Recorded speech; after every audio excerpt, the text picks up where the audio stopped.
I want to do another video. This video though is about being raw in the winter. A lot of people tell me that, you know, they can't do raw, it's too cold to do raw, it just can't be done this far north. You know, maybe if you're living in the tropics and you have abundance of local varieties of fruit available, ripe, off the tree, picked, harvested, then you can be raw. But what you can't do is be raw. Certainly not in the Northern Hemisphere. Certainly not in the UK, where in the winter, where it's wet and damp and grey and windy and cold for months and months and months. You can't do raw.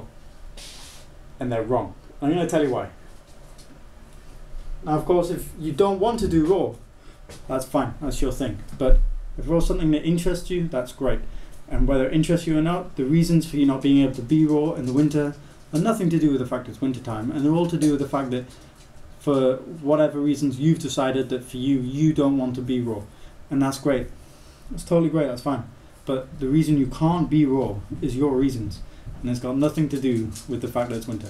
I picked up a box of papaya yesterday. I think I got 10 papayas, good size. I got those for £1 each. The idea that raw food is horrendously expensive and unavailable in winter, it's January at the moment, is just not true. It doesn't happen. Is it harder to find better deals on the fruit, and do you get a slightly less variation in the winter?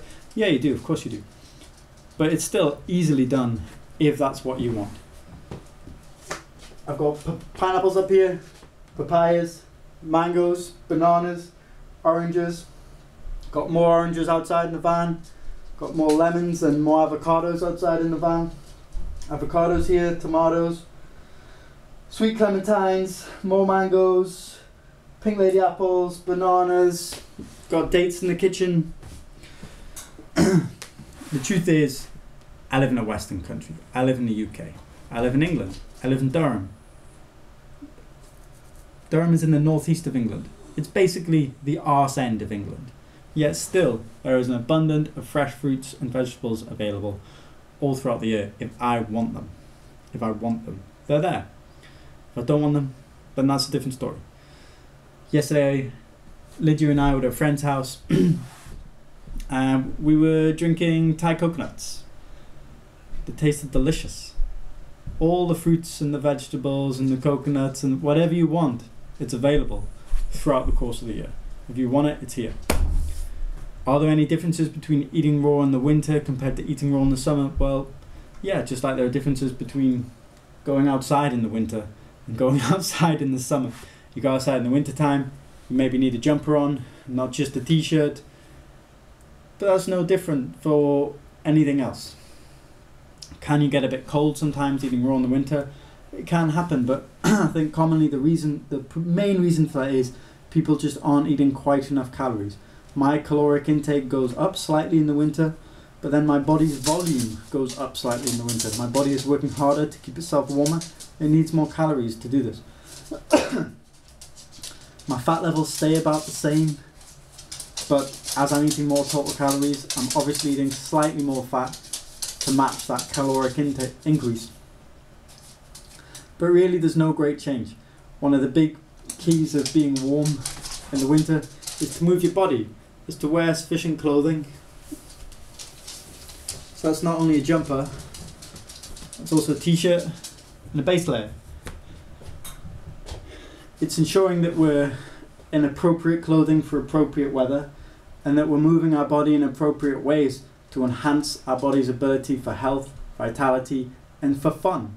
That's how I like to move. I like the arts of movement. It's something I'm getting more and more into. It's great fun. And a healthy body is a body that moves. Every time I get a bit chilly, what I notice is the reason I am cold is because I haven't moved for so long. I've been sat too still for too long, doing work that has me sat still as opposed to work that has me moving around and being physically active. At the start of the day, as a day job, I'm actually a builder, so when I go to work in the mornings, I'm really cold. I've got like 2 jumpers on, I've got maybe 2 jackets on. It's pretty cold. I'm working 20 minutes and I'm down to a t-shirt or maybe 1 jumper. Before I stop for lunch, I'm probably down to my t-shirt because I'm moving and I'm going inside, I'm going outside, I'm using high pressure tools, pumping out high pressure air in freezing conditions outside, sometimes in the rain, sometimes in the sleet and the snow.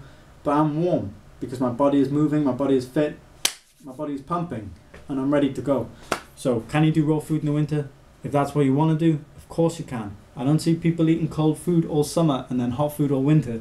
I see people eating the same sort of diets throughout the course of the year, with slight changes here and there with availability, but they're eating the same sort of diet. So if you want to do raw food, that's great. You can do it all year, you can enjoy it, you can have fun with it, and it'll have fun with you. It'll change your life. Before you know what you're doing, you'll have crazy long hair, you'll be Mr. Vegan doing silly YouTube videos. It'll change your life. It's great fun. Give it a try.